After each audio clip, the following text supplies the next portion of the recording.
I returned from a business trip to find my house burned down. At the door lay an origami signed by my daughter-in-law. She had tried to kill me for my multi-million-dollar company.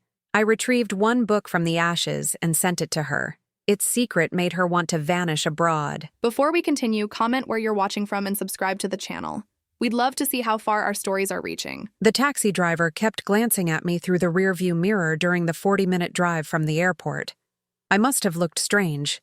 A 62-year-old woman in a wrinkled business suit, clutching her carry-on bag like it contained the last precious thing in the world. Maybe he sensed something was wrong. Maybe he saw the missed calls lighting up my phone screen every few seconds. I'd been in Chicago for 3 days, presenting at a consulting conference. My small firm specialized in family business mediation, helping parents and children navigate the complicated waters of succession planning. The irony of that wouldn't hit me until later. When we turned onto Maple Street, I saw the smoke first. Not active flames, just that gray haze that hangs in the air after something has finished burning. My street. My home. The driver slowed down without me asking. The house at the end of the cul-de-sac, the one with the blue shutters and the garden I'd spent 15 years cultivating, wasn't there anymore. Not the way I remembered it. The structure still stood, technically, but it was a skeleton. Blackened beams, broken windows, the roof partially collapsed on the left side. I couldn't breathe. My chest felt tight, like someone had wrapped steel bands around my ribs and was pulling them tighter with every heartbeat. "Lady, is that your place?" the driver asked quietly. I nodded because I couldn't speak. He pulled up to the curb where 2 fire trucks still sat, their crews packing up equipment with the slow, methodical movements of people whose emergency had already passed. Yellow caution tape circled the property. A few neighbors stood in clusters on the sidewalk, their faces showing that particular mix of curiosity and pity that people wear when tragedy happens to someone else. I paid the driver with shaking hands. He refused a tip. The fire chief, a heavy-set man with soot streaks on his face, intercepted me before I could get past the tape. "Ma'am, you can't go in there. The structure isn't safe." "This is my house." My voice came out hoarse. "What happened?" He pulled out a small notebook, flipping through pages. "You're Diana Morrison?" "Yes. We've been trying to reach you. The fire started yesterday evening around 7, originated in the kitchen area. The electrical system in older homes can be unpredictable, especially if there's been any recent work done. Kitchen, electrical. The words felt wrong, but I couldn't explain why. Was anyone hurt?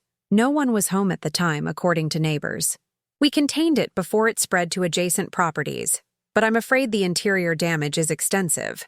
You'll need to contact your insurance company before entering the premises. I stared past him at what used to be my front door. The blue paint had bubbled and peeled away, leaving bare wood underneath. And there, on the concrete step, partially protected by the small overhang that had somehow survived, was something white. "Excuse me," I mumbled, ducking under the tape before he could stop me. "Ma'am, please, it's not safe." I heard him behind me, but I kept moving toward that white shape. As I got closer, I realized what it was. Paper. Folded paper. An origami figure. A swan. I bent down, my knees protesting, and picked it up. The paper was clean, pristine even, like someone had placed it there after the fire had been extinguished. On one wing, written in elegant cursive, was a name. Claire. My daughter-in-law. The fire chief was beside me now, trying to guide me back toward the street. "Ma'am, please, the structure could collapse. We need to get you away from here." But I was staring at that origami swan, at Claire's signature, and something cold was spreading through my chest.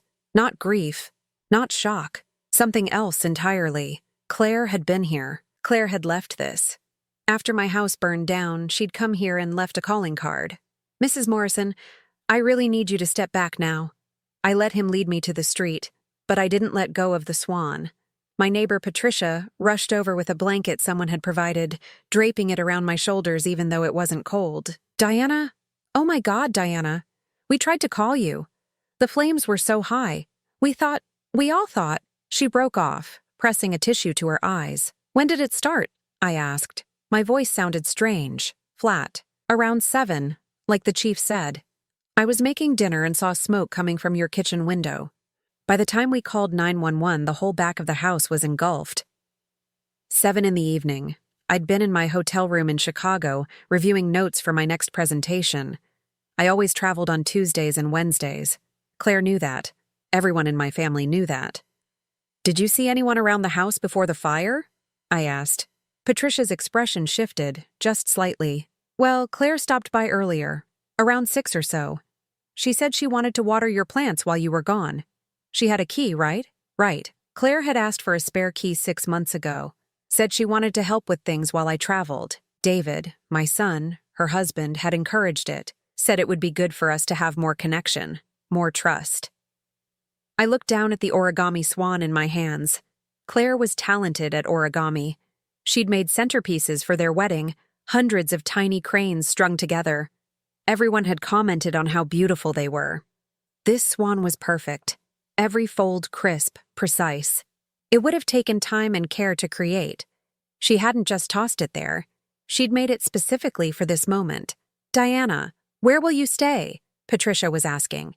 "You can't possibly... you need somewhere to go." "I'll figure something out." I was still staring at the swan. "At least come inside for some coffee. You look like you're in shock." I probably was in shock. My house was destroyed. Everything I owned, every photo of my late husband Robert, every memory we'd built together over 30 years of marriage, was either ash or smoke damaged beyond repair. But all I could think about was that swan, and Claire's handwriting, and the fact that she'd been here, in my house, an hour before it burned. The fire chief approached again. "Mrs. Morrison, I need to ask you some questions about the property. Do you feel up to talking?" I nodded, letting Patricia guide me toward her house, but I kept the origami swan clutched in my hand. As we walked, I noticed something else. The swan wasn't just signed. On the underside of one wing, in tiny letters I almost missed, were 3 words: "Mission accomplished finally." My fingers tightened around the paper, crushing one of the wings. Patricia led me into her warm kitchen, sat me down at her table, put coffee in front of me that I didn't drink. The fire chief asked his questions. I answered mechanically. No, I hadn't had any electrical work done recently. Yes, the house was older, but I'd maintained it carefully. No, I couldn't think of anyone who would want to harm me. That last answer was a lie. Because I could think of someone. I just didn't want to say her name out loud yet. Not until I understood what I was dealing with. After the fire chief left, Patricia hovered. "Should I call David? He needs to know what happened." "I'll call him." But I didn't. Not yet. Instead, I sat in Patricia's guest room that night, unable to sleep, smoothing out the crumpled origami swan. I kept reading those 3 words over and over. Mission accomplished finally. What mission? And why finally?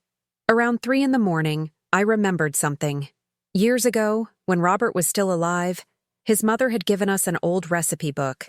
It had belonged to Robert's grandmother, passed down through generations. The book was special, leather-bound, with handwritten notes in the margins. Family recipes, family stories. I'd kept it on a shelf in my bedroom, away from the kitchen where it might get damaged. It was one of those precious things you preserve because they can't be replaced. If anything had survived the fire, it would be that book. It was in the bedroom at the front of the house, the area that looked least damaged from the outside. I waited until dawn. Then I got dressed in clothes Patricia had loaned me, walked back to my destroyed house, and ducked under the caution tape before anyone could stop me. The front door hung off its hinges. I pushed it open carefully, testing each step before putting my full weight down. The smell of smoke and chemicals was overwhelming. Water from the fire hoses had pooled in corners, mixing with ash to create a black sludge. My bedroom was at the front right. The door was gone, just an empty frame. Inside, the furniture was ruined. The bed was a blackened mass. The dresser had collapsed. But the bookshelf on the far wall, protected partially by its position in the corner, still stood. I picked my way across the room, avoiding holes in the floor. The lower shelves of the bookcase had collapsed, but the top shelf remained. And there, somehow untouched except for smoke damage, was the leather-bound recipe book. I pulled it down, my hands leaving clean streaks through the soot on the cover. The leather was warm, still holding heat from the fire. I opened it carefully. The old recipes were there. Robert's grandmother's handwriting. Notes about family gatherings, Christmases, birthdays, pressed flowers between certain pages. But there was something else.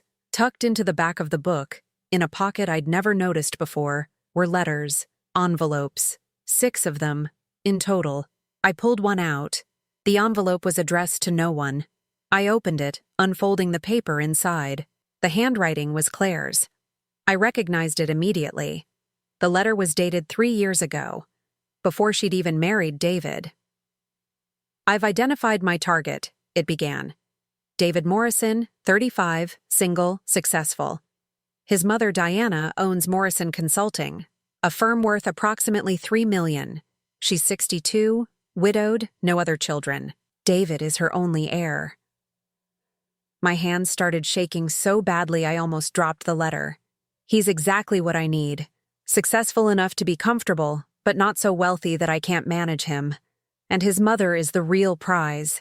She's built that company from nothing, and she has no succession plan in place. David doesn't even work with her. He has his own career in finance. I sat down hard on the ruined floor, ash puffing up around me. The challenge will be becoming indispensable quickly. I need to move fast before he meets someone else. The mother will be the bigger obstacle. She's protective. I'll need to be patient with her, earn her trust slowly. But once I have David, I have access.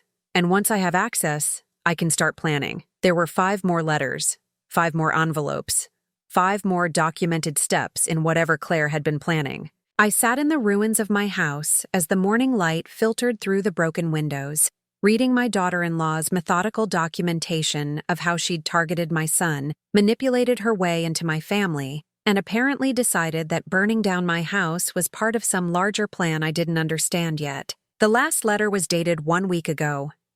"Diana travels every Tuesday and Wednesday. She's consistent, predictable. That's her weakness. This Tuesday, I'll make my move. After 3 years of patience, of playing the perfect daughter-in-law, of enduring family dinners and pretending to care about her boring stories, I'll finally remove the obstacle. Without her, David will inherit the company, and David does whatever I tell him to." I folded the letters carefully, put them back in the book, and stood up. My house was destroyed. My possessions were gone. 3 years of my life had been spent welcoming a woman into my family who'd seen me as nothing more than an obstacle to remove. But Claire had made one critical mistake.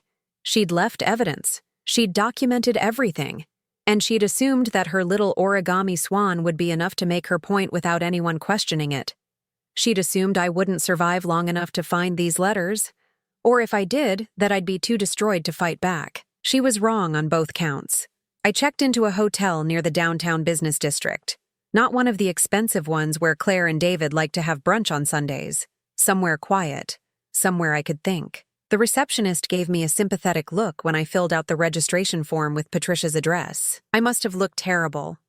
Soot still streaked my borrowed clothes. My hair smelled like smoke.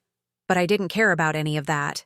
I carried the recipe book up to my room like it was made of glass, set it on the desk by the window, ordered room service that I didn't eat. Then I sat down and read every single letter again. The first one, the targeting letter, made my stomach turn. Claire had studied David for weeks before engineering their first meeting at a mutual friends party. She'd researched his interests, his work, his relationship history. She'd even looked into his mother, into me.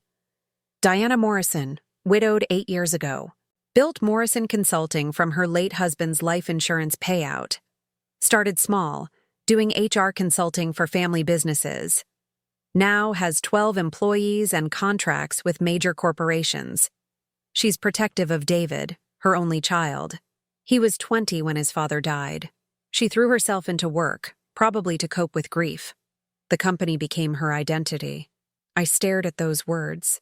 The company became her identity. Was that true? Had I used work to avoid dealing with Robert's death? Maybe. But what did that matter now? The second letter was dated 2 months later.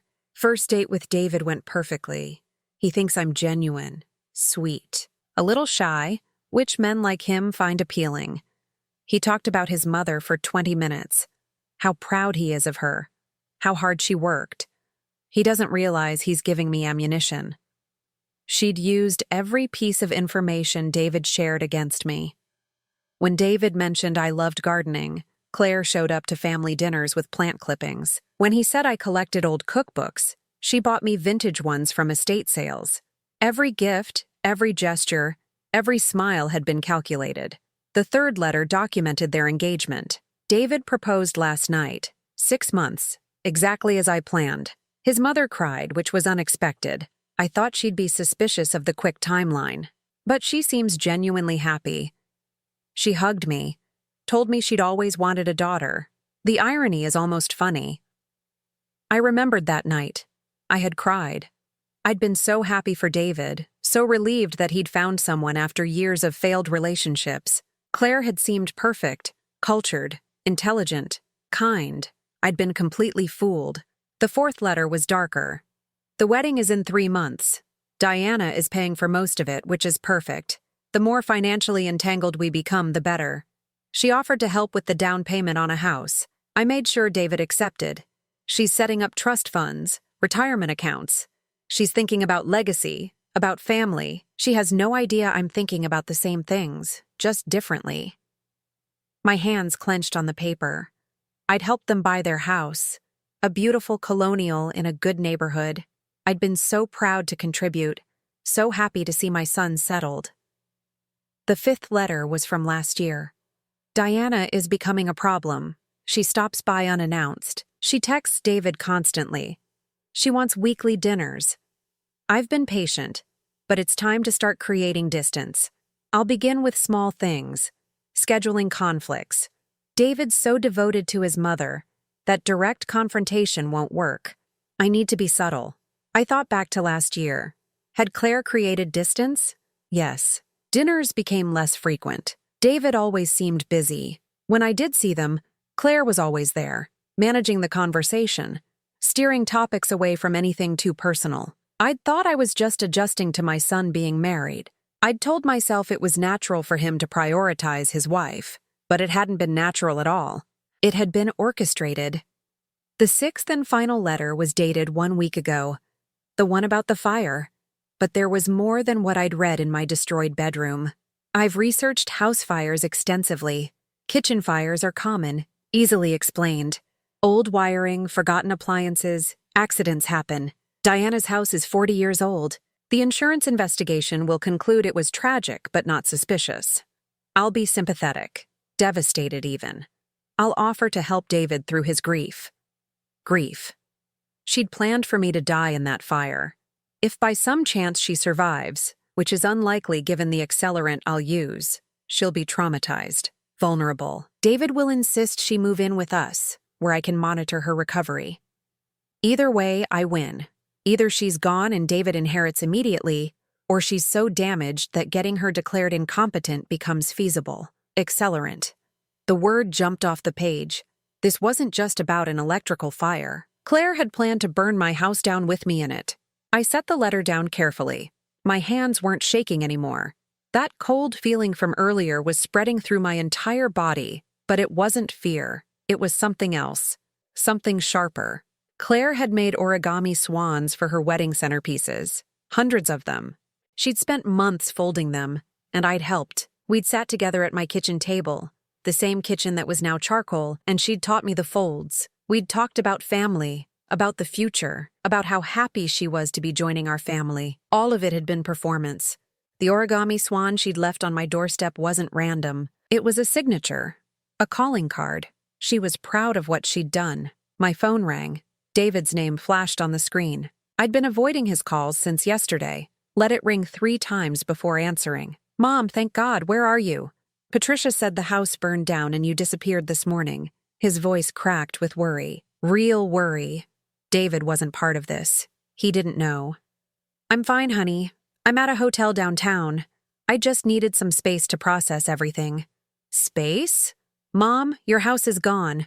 Everything is gone. You should be staying with us. Claire and I have plenty of room." Claire and I? Even now, even after everything, he said their names together like they were a single unit. "That's kind of you, but I think I need some time alone right now. Mom, please, let us help. Claire feels terrible about this. She keeps saying she should have checked on the house more carefully when she was watering your plants. Of course she did. The perfect concerned daughter-in-law. She was there yesterday? I kept my voice neutral. Before the fire? Yeah, around 6. She wanted to make sure your plants were okay while you were traveling. She's been really thoughtful about that kind of stuff. Thoughtful. My son thought his wife's visit to my house an hour before it mysteriously burned down was thoughtful. David, I need to ask you something. Has Claire ever talked to you about the company? About what happens to Morrison Consulting when I retire? There was a pause. Well, yeah, we've discussed it. She thinks I should be more involved. She says you're not getting any younger and someone should understand how the business operates. What else has she said? Another pause, longer this time. Why are you asking this, Mom? This seems like a weird time to talk about business succession. Just curious, has she suggested anything specific? She thinks maybe I should start working with you part-time, learn the ropes. She's concerned about what happens if something happens to you and no one knows how to run things. If something happens to you. The words hung in the air between us. Mom, are you okay? You sound strange. I'm tired, honey. It's been a difficult 24 hours. Of course. I'm sorry. Look, why don't you come over for dinner tonight? Claire's making your favorite pot roast. We can talk about next steps. Figure out where you'll stay while the house gets rebuilt. Pot roast? My favorite meal? Claire had asked me for the recipe 2 years ago. Said she wanted to make it for David on special occasions. I'd written it down for her, including all the little tricks Robert's mother had taught me. That recipe was probably in the cookbook Claire's family had passed down to her. The same cookbook that Claire had somehow managed to get into my house, hidden in my bedroom bookshelf, filled with her confession letters. Wait, I picked up the recipe book again, examining it more carefully. The leather binding, the yellowed pages, the pressed flowers. This wasn't Robert's grandmother's cookbook. This was someone else's. The handwriting was similar, but not quite right. The recipes were different. And those letters had been tucked in the back deliberately, like someone wanted them to be found. My mind raced. Claire had left the origami swan. But who had left this book? Who had planted these letters in my house, knowing they would survive the fire? Mom, you still there? Yes, sorry. Dinner sounds nice. What time? 7 work for you? Perfect. I'll see you then. I hung up and stared at the cookbook. Someone else knew what Claire had done. Someone had documented her confession letters and made sure I would find them. But who? And more importantly, why? I spent the afternoon at the hotel preparing. Not for confrontation. That would come later. First, I needed to understand the full scope of what Claire had done.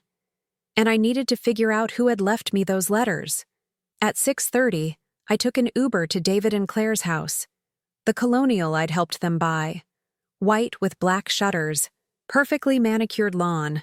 Everything about it screamed success and stability. Claire opened the door before I could knock. She must have been watching for me. Diana, oh my God. She pulled me into a hug that felt rehearsed. I've been so worried about you. David said you wanted space, but I kept thinking about you alone in some hotel room. She smelled like expensive perfume. Her blonde hair was pulled back in a neat ponytail. She wore an apron over designer jeans and a cashmere sweater. The picture of domestic perfection. I'm fine, Claire. Thank you for having me. She stepped back, her eyes scanning my face like she was searching for cracks in my composure. You don't look fine. You look exhausted. Come in. Come in. Dinner's almost ready. The house smelled like pot roast. My recipe, the one I'd given her. David appeared from the kitchen, relief flooding his face when he saw me. Mom. He hugged me tightly. I'm so glad you came. Of course I came. You're my son. Claire watched us with a smile that didn't reach her eyes. Why don't you two sit down? I'll bring out the food.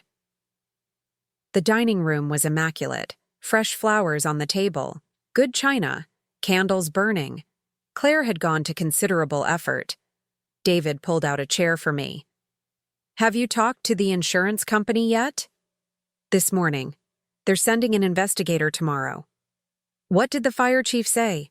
Do they know what caused it? Electrical fire, most likely. started in the kitchen. I watched Claire through the doorway as she moved around her kitchen. They said it's common in older houses. That's what I told David, Claire called from the kitchen. Older homes need constant maintenance. It's actually fortunate you weren't there. Fortunate. The word landed with weight. She emerged carrying a platter with the pot roast, perfectly browned and surrounded by roasted vegetables, set it in the center of the table with practiced grace. This looks wonderful, I said. I used your recipe. I hope I did it justice. She sat down across from me, folding her hands in her lap. Diana, I need to apologize. For what? I was there yesterday afternoon, watering your plants like I'd promised. I should have checked the outlets, the appliances, something. If I'd noticed anything wrong, maybe I could have prevented this. Her performance was flawless. The concern in her voice, the guilt in her eyes. If I hadn't read those letters, I would have believed every word. It's not your fault, Claire. These things happen. Still, I feel responsible, which is why David and I want you to stay here while your house is being rebuilt. We have the guest room. You shouldn't be alone right now. David nodded enthusiastically. It makes perfect sense, Mom. You need support. We're family. I cut into the pot roast. It was good. She'd followed my recipe exactly. That's very generous, but I don't want to impose. You wouldn't be imposing, Claire insisted. Honestly, it would make me feel better. I keep thinking about what could have happened if you'd been home. But I wasn't home. I was in Chicago, like I always am on Tuesdays. Something flickered across Claire's face. Just for a second. Right. Your Tuesday trips. You're very consistent about those. I am. My clients appreciate reliability. Claire smiled, but it looked forced now. Of course they do. You've built such an impressive company. David's so proud of you. Speaking of the company, David interjected, I've been thinking about what Claire suggested, about getting more involved. Maybe this is actually good timing. While you're dealing with the house situation, I could start learning the business. Take some pressure off you. I set down my fork carefully. What kind of involvement were you thinking? Nothing major, just sitting in on some meetings, understanding the client base, maybe reviewing the financials. He glanced at Claire, who gave him an encouraging nod. Claire thinks it would be smart to have someone who understands the company from the inside. In case something happens to me. David's expression shifted. Mom, that's not what I meant, isn't it? In case something happens to me, someone should know how to run Morrison Consulting. You're putting words in my mouth. Am I? I looked at Claire. Is that what you suggested? That David should learn the business in case something happens to me? Claire's smile never wavered. I suggested that David should understand his family's legacy. You've worked so hard to build something meaningful. It would be a shame if that knowledge wasn't passed on. And you think now is the right time? Right after my house mysteriously burned down? The temperature in the room dropped. David stared at me. Mom, what are you saying? I'm saying the timing is interesting. Claire's fork clinked against her plate.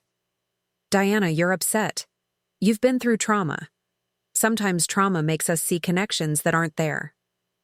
Does it? What connections do you think I'm seeing?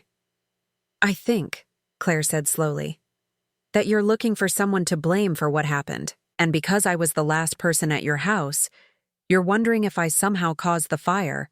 David's face went pale. Mom, that's crazy. Is it? How well do we really know Claire? I've been married to her for 3 years. And before that? What do you know about her life before she met you? Claire stood up abruptly. I think I should clear the table. Diana's obviously not feeling well. Sit down, Claire. My voice came out harder than I intended. I asked you a question. She remained standing. What exactly are you accusing me of? I'm not accusing you of anything. I'm simply asking my son what he knows about his wife's past. David stood too. This is ridiculous. Claire's past is none of your business. Really? She married into our family. She has access to our home, our finances, our lives. And you think her past is none of my business? Mom, stop. Please. David looked genuinely distressed. I don't know what's gotten into you, but this isn't okay. Claire placed a hand on David's arm. It's all right, honey. She's been through something terrible. People say things they don't mean when they're traumatized. The way she touched him, the the way she positioned herself between us. Every movement was calculated. I stood up too. "Thank you for dinner, Claire. It was delicious. You followed my recipe perfectly." "Diana, please don't leave like this. I'm tired. It's been a long day." I picked up my purse. "David, I'll call you tomorrow." "Mom, wait." But I was already heading for the door. Claire followed me. "Diana." Her voice was quiet now. "Just the two of us in the foyer. I understand you're going through something difficult, but you need to be careful about making accusations you can't prove." I turned to face her. "Who said anything about accusations? You implied that I had something to do with the fire." "Did I? I thought I was just asking questions about your background." Her smile was cold now, all pretense gone. "My background is none of your concern. What matters is that I make David happy. And right now, you're making him very unhappy." "Am I? Or are you making him think I'm the problem?" "You are the problem, Diana. You've always been the problem. Too involved, too controlling, too present in his life. I'm just helping him see that." There it was, the mask slipping. "How long have you been planning this?" I asked quietly. "Planning what?" "Whatever this is, getting me out of David's life, out of the company." Claire leaned against the door frame. "You're paranoid. But I suppose that's not surprising. Older women living alone often develop these kinds of fears. Is that your professional opinion?" "It's common knowledge. Isolation leads to suspicion. Suspicion leads to delusion." She opened the door. "Maybe you should talk to someone, a therapist. David and I would be happy to help you find someone." I stepped onto the porch. "That's thoughtful of you. We care about you, Diana, even when you make it difficult." I walked to my Uber, feeling her eyes on my back the entire way. When I turned around before getting in the car, she was still standing in the doorway, watching, waiting. She thought she'd won. She thought I was just a paranoid old woman making wild accusations I couldn't prove. She had no idea I had her confession letters. She had no idea someone had documented everything. And she had no idea that I was just getting started. Back at the hotel, I spread the letters out on the bed. 6 pieces of evidence documenting 3 years of manipulation. But they raised more questions than they answered. Who had written them? The handwriting was Claire's, but why would she write detailed confessions and then hide them in a cookbook in my house? Unless she hadn't hidden them. Unless someone else had. Someone who knew what Claire was planning. Someone who wanted me to survive long enough to find the truth. I picked up my phone and dialed a number I hadn't called in years. Patricia answered on the second ring. "Diana? Is everything okay?" "Patricia, I need to ask you something. That day of the fire, you said Claire came by around 6 to water my plants." "That's right. Did you see her leave?" There was a pause. "Actually, no. I saw her car in your driveway, but I went inside to start dinner." "Why? Did you see anyone else? Any other cars? Anyone leaving my house?" "Well, there was a car I didn't recognize parked across the street. Dark sedan. It was there when Claire arrived, and it left maybe 10 minutes before I noticed the smoke." "Could you see who was driving?" "Not clearly, but I think it was a woman. Younger, maybe?" "I'm sorry. I wasn't really paying attention. A younger woman, watching Claire, watching my house." "Patricia, this is important. Did you tell the fire investigators about this car?" "Should I have? I didn't think it mattered."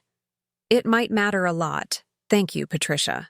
After I hung up, I stared at the letters again. Someone had been watching Claire. Someone had documented her actions. Someone had left me evidence.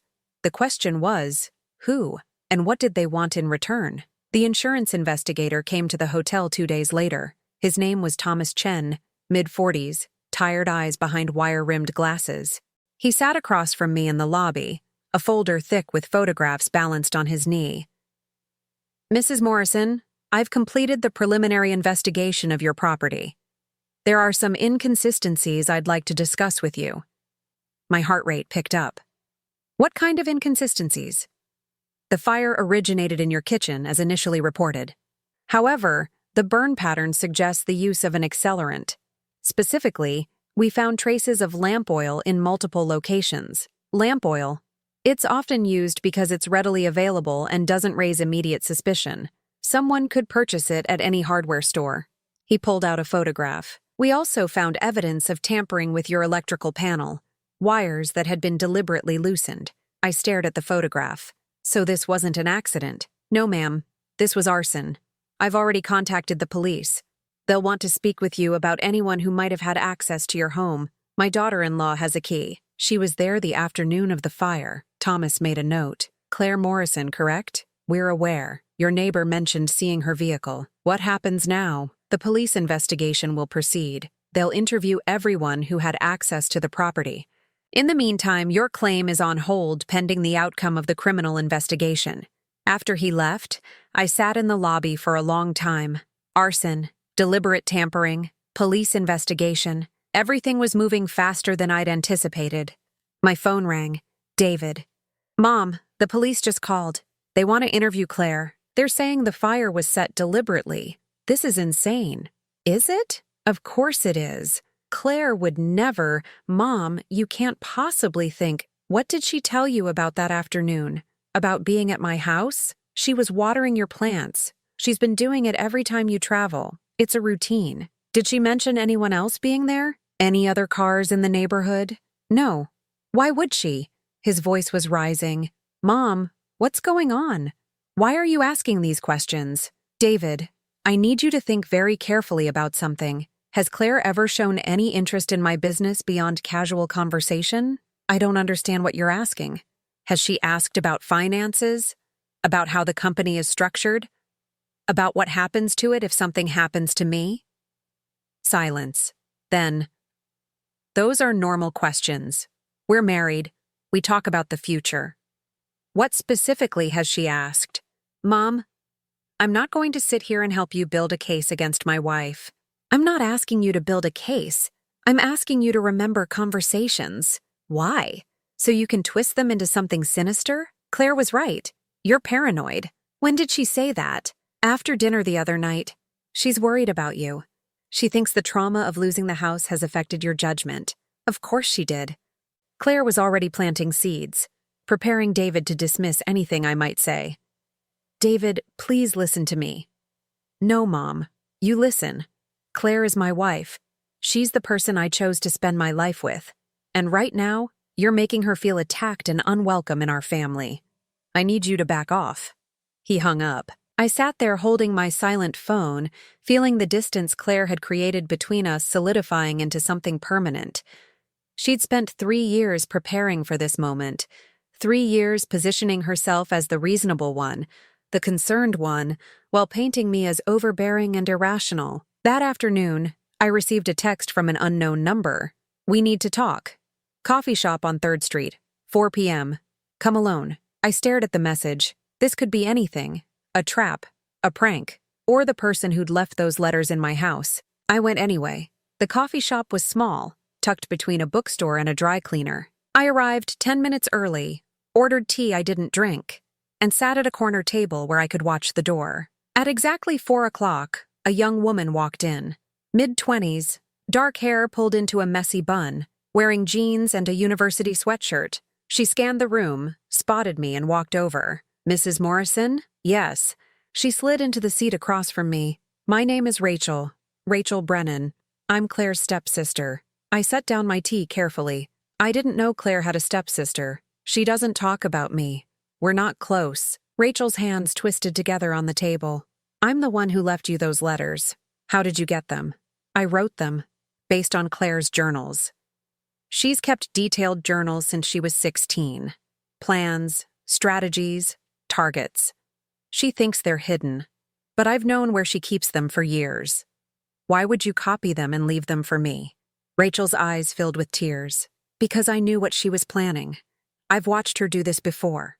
She targeted my father after my mother died, married him, isolated him from his friends, from me. Then she convinced him to change his will. 6 months later, he had a convenient accident, fell down the stairs. The investigation concluded it was accidental, but I knew what she'd done. My hands went cold.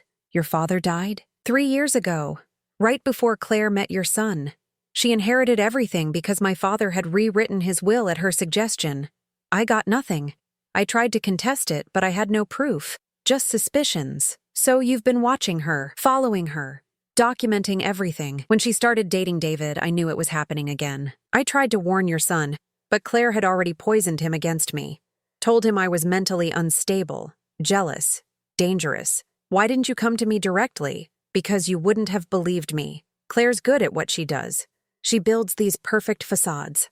I needed you to have proof. Something in Claire's own handwriting that she couldn't deny. The letters in the cookbook. I copied them from her journals. Then I waited. I knew she was planning something with the fire. She'd researched it extensively. So the day she went to your house, I went too. Snuck in through the back door while she was in the kitchen setting up the accelerant. I placed the cookbook where I thought it might survive. And I called 911 from a burner phone the moment I saw smoke. I stared at this young woman who'd lost her father to Claire's manipulations. You saved my life. I tried to. I wasn't sure it would work. The fire spread so fast. But when I saw you at the coffee shop yesterday, I knew you'd found the letters. How did you know I was at the coffee shop yesterday? I've been watching you too, making sure Claire doesn't try anything else. She's getting desperate now. The police investigation is moving forward. She knows her time is limited. What do you think she'll do? Rachel's expression darkened. Whatever she has to, Claire doesn't lose. She'll turn David against you completely if she can. Make you look unstable. Maybe even dangerous. She's already started laying the groundwork. David thinks I'm paranoid. Exactly. And once she has him convinced you're the problem, she'll push for legal action. Power of attorney. Maybe even conservatorship. She'll paint herself as the concerned daughter-in-law trying to protect her husband's disturbed mother. She can't get conservatorship. I'm perfectly competent. Are you? You just lost your house in a traumatic fire. You're making accusations against your son's wife. You're staying in a hotel instead of accepting their help. Put yourself in a judge's shoes. What would it look like? I hadn't thought about it that way. But Rachel was right. Claire was building a narrative where I was the unstable one. What do? You fight back, but carefully. Claire's smart, but she's also arrogant. She thinks she's untouchable. We use that against her. How? Rachel pulled out her phone. I have copies of all her journals. Years of them. Documentation of everything she's done. Everyone she's targeted. But it's not enough for a criminal case. We need something more direct. Something that proves she set the fire. The police are investigating. The police are investigating an arson, but proving Claire did it requires evidence they don't have. She's careful. She wears gloves. She plans everything meticulously. Then how do we prove it? Rachel's expression hardened. We make her confess. How? By giving her what she wants, or making her think she's getting it. I leaned back, my mind racing. You want me to fake my own breakdown. I want you to give Claire enough rope to hang herself. Make her think she's won, that you're giving up, transferring the company, moving away, whatever she needs to hear to feel safe enough to slip up. That's a dangerous game. Living is dangerous when someone wants you dead, Rachel said flatly. At least this way, you're controlling the narrative. I thought about David, about how Claire had already turned him against me, about how she'd systematically destroyed my relationship with my only child. What's the plan? Rachel pulled out a folder. Inside were documents, photographs, detailed notes. We start with a family meeting. You announce you're transferring Morrison Consulting to David. Effective immediately. Claire will be thrilled. She'll think she's won. And then? Then we wait for her to make a mistake. Because she will. They always do when they think they've gotten away with it. I looked at the young woman across from me. She'd lost her father to Claire's machinations. She'd spent 3 years following my daughter-in-law, documenting her crimes, trying to protect the next victim. Why are you doing this? I asked. You don't know me. Rachel's eyes were steady. Because nobody helped me. Nobody believed me when I said Claire killed my father, and I've had to live with that guilt every day. If I can stop her from doing it again, maybe I can finally sleep at night. We sat in that coffee shop for 2 more hours, planning. By the time I left, I knew exactly what I had to do. Claire thought she was hunting me, but she'd made a critical mistake. She'd created a witness, and now that witness and I were hunting her. I called David 3 days later. My voice was carefully calibrated, tired, defeated, exactly what Claire would expect to hear. Honey, I've been doing a lot of thinking. About the fire, about what you said. Maybe I have been letting the trauma affect my judgment. There was a pause. Relief flooded his voice. Mom, I'm so glad to hear you say that. I think I owe Claire an apology. And I'd like to talk to both of you about the company, about succession planning. You were right. It's time. Really? Really. Can we meet? Maybe at that restaurant you like. Somewhere neutral. Of course. When? Tomorrow night? 7 o'clock? After we hung up, I sat in my hotel room feeling sick. I was about to lie to my son. To manipulate him the same way Claire had been manipulating him for 3 years. But Rachel was right. This was the only way. Rachel had been busy. She'd installed a recording device in my purse. Small, professional grade, the kind that private investigators used. Everything said at dinner tomorrow would be documented. Remember, she'd told me that morning when we met to go over the plan. Claire needs to feel like she's won, like you're broken. Only then will she get careless. The restaurant was upscale. White tablecloths, soft lighting, expensive wine list. Claire arrived wearing a cream-colored dress that probably cost more than most people's monthly rent. She hugged me like we were the best of friends. Diana, I'm so happy you called. I've been worried sick about you. David pulled out my chair. He looked relieved. Hopeful. It broke my heart. I owe you both an apology, I started. I've been unfair, suspicious. The fire traumatized me more than I wanted to admit. Claire reached across the table and squeezed my hand. You don't need to apologize. We understand. Trauma changes people. It does. And I realize I've been holding on to the company too tightly. Robert built it, but he's gone. It's time I thought about the future, about what happens when I'm gone. David's eyes widened. Mom, you don't have to decide anything right now. Yes, I do. I'm 62 years old. I've spent the last 8 years building Morrison Consulting into something successful. But I won't be around forever. You should have it, David. You're my legacy. Claire's grip on my hand tightened slightly. That's very generous of you. I've already spoken to my lawyer. We're drawing up papers to transfer ownership. You'll be CEO, David, effective at the end of the month. Mom, I don't know what to say. Say you'll take care of it. That's all I ask. Claire was practically glowing. This is wonderful news. David will do an amazing job, and I'll help him however I can. I'm sure you will. I picked up my wine glass. To new beginnings. We toasted. David was emotional, talking about how he'd honor my legacy. Claire was solicitous, asking about my plans, where I'd live, what I'd do with my time. I think I'll travel, I said. Maybe spend some time on the coast. Get away from everything for a while. That sounds perfect, Claire purred. You deserve rest. Peace. The dinner continued. Claire ordered champagne. We talked about the transfer process, about timelines, about what it would mean for the company. Claire asked detailed questions about the client base, the finances, the employees. All the information she'd been angling for since she married David. I gave her everything, watching her absorb each detail like a predator cataloging prey. When we left the restaurant, Claire hugged me again. Thank you for trusting us with this, Diana. I promise we'll make you proud. I know you will. David walked me to my car. Mom, are you sure about this? It feels sudden. I'm sure, honey. It's time. After they drove away, I sat in my car and pulled out my phone. Rachel answered immediately. Did you get it? Every word. Good. Now comes the hard part. The hard part was waiting. Waiting for Claire to feel safe enough to slip up. Waiting for her to reveal something incriminating. It took 4 days. Rachel had been monitoring Claire's movements, following her, documenting where she went, who she met with. On Thursday afternoon, Claire drove to a law office downtown. She was inside for 90 minutes. Rachel called me. She's meeting with a lawyer, not the family attorney, someone else, someone who specializes in estate law. She's moving faster than we thought. She's not waiting for the end of the month. She's trying to accelerate the timeline. That evening, David called. "Mom, Claire had an interesting idea.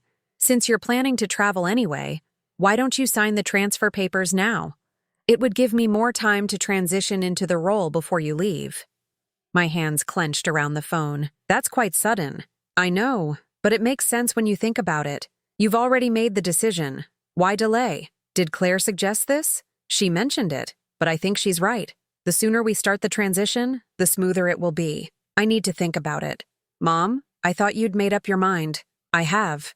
I just need to coordinate with my lawyer." After I hung up, Rachel texted, "She's pushing. She wants you out of the picture before you change your mind. We need to move now." I called David back. "I've thought about what you said. Let's do the signing tomorrow. Can you and Claire come to my lawyer's office at 10? "Tomorrow? That's fast." "You said speed was important." "It is. Yes. We'll be there." That night, Rachel and I prepared. My lawyer, Gerald Matthews, had been my friend for 20 years. When I explained what was happening, he didn't hesitate. "We'll set it up exactly as you described. But Diana, if this goes wrong, it won't go wrong. Claire's arrogance will be her downfall." The next morning, I arrived at Gerald's office early. The conference room was set up perfectly. Recording equipment hidden in the walls, cameras disguised as air vents. Everything Claire said would be documented. David and Claire arrived exactly on time. Claire wore navy blue, professional and competent. She carried a leather portfolio like she was attending a business meeting. Gerald led us into the conference room. "Before we begin the signing, I have some standard questions I need to ask Mrs. Morrison. It's routine for transfers of this magnitude." "Of course," Claire said smoothly. Gerald opened a folder. "Mrs. Morrison, can you confirm that you're making this decision of your own free will? No one has coerced or pressured you?" "I'm making it freely."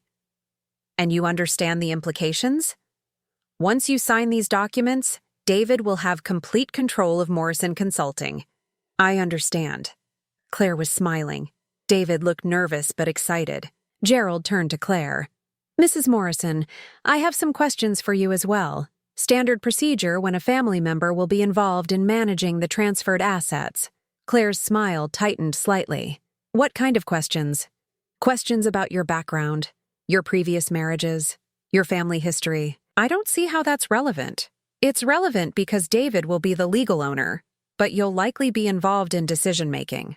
I need to ensure there are no conflicts of interest or undisclosed issues that might affect the company. My past is private, not when it involves a business transfer of this magnitude." Gerald pulled out a document. "According to public records, you were married before, to a man named Richard Brennan." The color drained from Claire's face. "That was years ago. It has nothing to do with this." "Perhaps not, but Richard Brennan died under suspicious circumstances 6 months after marrying you. He fell down a flight of stairs."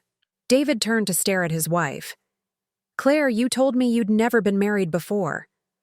"I don't have to answer these questions." Claire stood up. "This is harassment."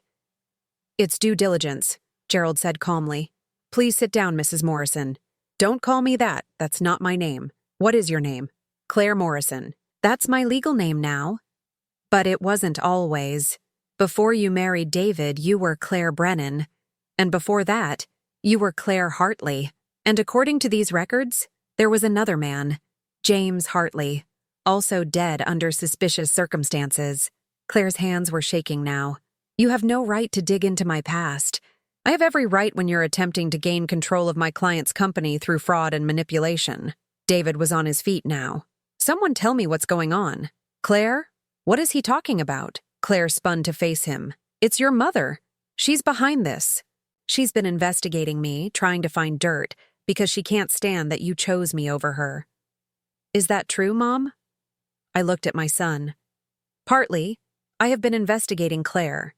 After I found letters she wrote documenting how she targeted you, how she planned to isolate you from me, how she set fire to my house trying to kill me." "That's insane." Claire's voice was rising. "She's making this up because she's jealous and bitter." Gerald pulled out another folder. "These are copies of journal entries, in Claire's handwriting. detailing her plans to marry David, gain control of Morrison Consulting, and remove Diana from the picture, permanently. Those are fake, are they? We have a handwriting expert ready to testify. We also have testimony from Rachel Brennan, your stepdaughter, the one you told David didn't exist. David sank back into his chair. Rachel, but you said she was dangerous, mentally ill. I said what I needed to say to keep you away from her. Claire was backing toward the door now. She's been stalking me for years. This is some kind of revenge scheme. For what? I asked quietly. For you killing her father? I didn't kill anyone. Richard's death was an accident. Was it? Just like my house fire was an accident? Claire's face twisted. Your house fire was karma. You've been interfering in my marriage since day one, always calling, always showing up unannounced, always making David feel guilty for having his own life. You're suffocating, controlling. I did David a favor. The room went silent. David's voice was barely a whisper. You set the fire? Claire realized what she'd said. No, I didn't mean it like that. How did you mean it? I just meant that maybe it was good for you to see her for what she really is. Manipulative. Always playing the victim. Gerald pressed a button on the conference table. Detective Harrison, I think you've heard enough. The door opened. A woman in a dark suit entered, followed by 2 uniformed officers. Claire Morrison, you're under arrest for arson and attempted murder. Claire lunged for the door, but the officers were faster. As they handcuffed her, she screamed at David. This is her fault. All of it. She turned you against me. She ruined everything. David was crying, silent tears streaming down his face as they led his wife away. After they left, the conference room felt too quiet, too empty. I'm sorry, I said.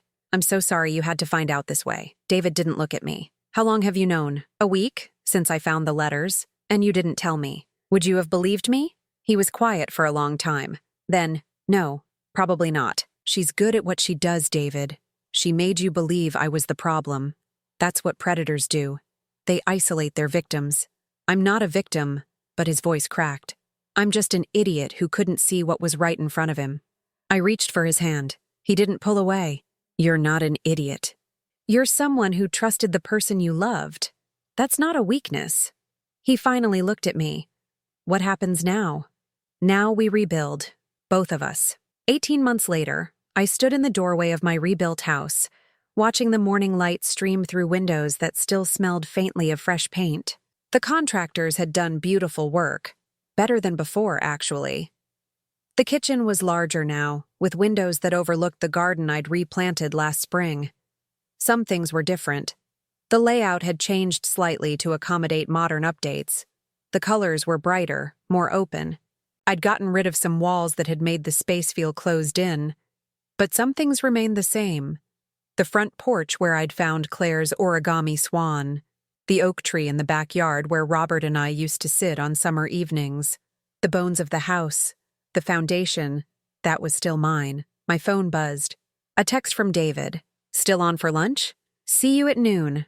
I typed back. Our relationship had been rocky at first. In the weeks after Claire's arrest, David had barely spoken to me. He'd moved into a hotel, filed for divorce, and thrown himself into therapy with the kind of intensity he usually reserved for work projects. I'd given him space. It was what he needed.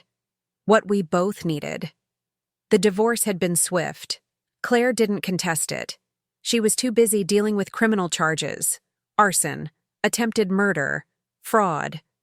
The district attorney had built a strong case, helped considerably by the recordings we'd made and Rachel's testimony. The trial lasted 3 weeks.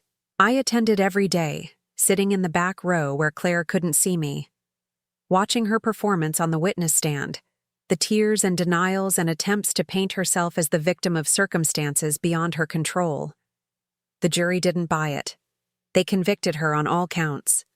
The judge sentenced her to 15 years. I'd felt nothing when they led her away. Not satisfaction, not revenge, just a quiet sense of relief that she couldn't hurt anyone else for a very long time. Rachel had been at the trial too. We'd become friends, bonded by the strange circumstances that had brought us together. She was in graduate school now, studying psychology. Said she wanted to understand people like Claire. maybe help identify them before they could do damage. I'd told her she already had. She'd saved my life. That counted for something. David arrived exactly at noon, carrying a bag from the deli we both liked. He looked healthier than he had in years. The tension that had always seemed to hover around him during his marriage to Claire was gone. He moved differently now, more freely. "The house looks incredible, Mom." He set the bag on my new kitchen counter. "You've really made it yours. It never stopped being mine. I just had to reclaim it." We ate lunch on the back porch, talking about easy things. His work, my consulting projects, the garden. We'd learned to do this, to have normal conversations without the weight of everything that had happened crushing us. But eventually, the easy conversation lulled. David set down his sandwich and looked at me directly. "I need to say something. Something I should have said a long time ago.